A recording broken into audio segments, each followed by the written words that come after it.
I'm Susan Street, and I'm the facilitator for Know How to Go, which is a national college awareness initiative targeting students in grades 8 through 10. We recently held a retreat here at PEF for 4 middle school teams, and part of that was to talk about how counselors or others might use Explore results to help students look at their high school classes and plan for high school and beyond. We know that the earlier a student looks or thinks of themselves as college bound, that they're more likely to do well in their classes and ultimately to go to college. We asked Marilyn Chapman, a former counselor at the Chattanooga School for Liberal Arts, to model a counseling session with a student and her parent. In this case, it was Erica McConnell and her mother, DeAndrea Cooper, to show what a counseling session would look like in terms of showing Explore scores and what that means for students academically and as they plan for high school and beyond high school. We hope that this video will help you as you plan to meet with your students. Okay, excited to look at your data and see what this tells you about you, what you did on the Explore ACT? Yes. Okay. If you have any questions at any point in time, because we're all kind of pilgrims doing this, okay? Okay. I'm still learning too. So the fun part is, and the goal of this whole process is that kids need to be at the table and know how to read their data, because it is their data and it's the opportunities that they're going to have if these numbers fall out right for her to have the school access she wants to have to be successful in high school and to pursue her post-secondary training, college, whatever direction she's going, and digits for dollars. The higher the numbers, the higher the money is going to be there, okay? So that's the whole idea, is that she's in charge of her data, okay? You got that goal in your mind, okay? So let's talk a little bit about your scores, your actual scores. Out of a range of 1 to 25, what was your composite or your overall score when you put all those together? My composite score was a 14. Okay, and talk to me about what your interpretation of this graph is. What does that mean as far as your percentage in comparison to all the kids in the 8th grade that took this test? I had got 50%. Okay, and so is that a good number? Yes, it's start getting there. Good. I like the way you said that. Yes, it's getting there, because it is a good number, because 50 means that you are in that mid-range, right? Yes. And it also means that you've accomplished all this and you have room to grow. Is that good stuff? Yep. There you go, okay?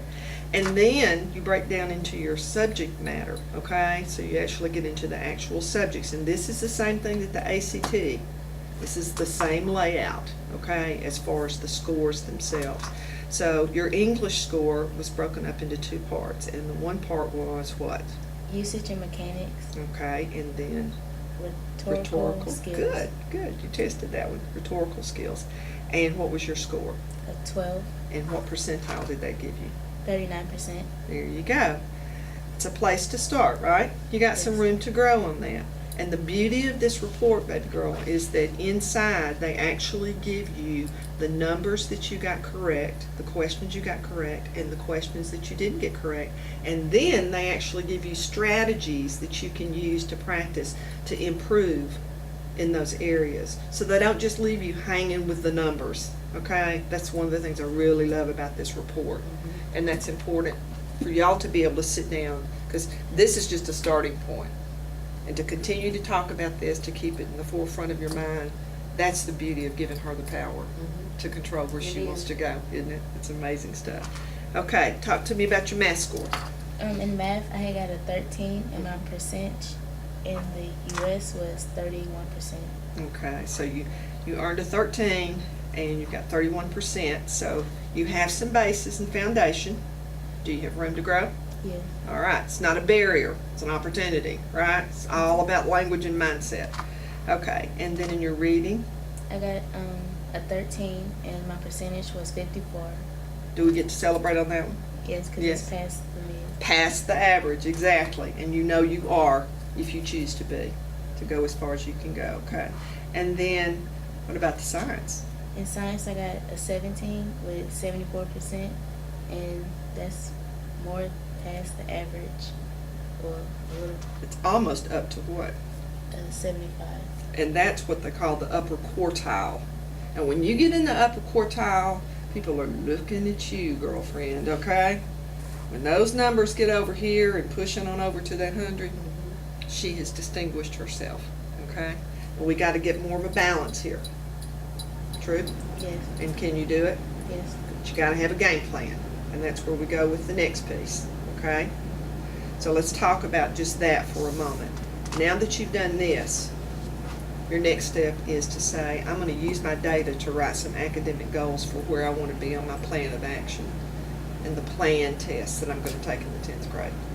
So you're going to write a goal of what you want your plan score to be, and then you're going to use this information that tells you the questions, the correct answer, your answer, and then you're going to look at these strategies and say, if it were in English, that you would, through your organization, that was an area that you saw from your results that you need to improve in.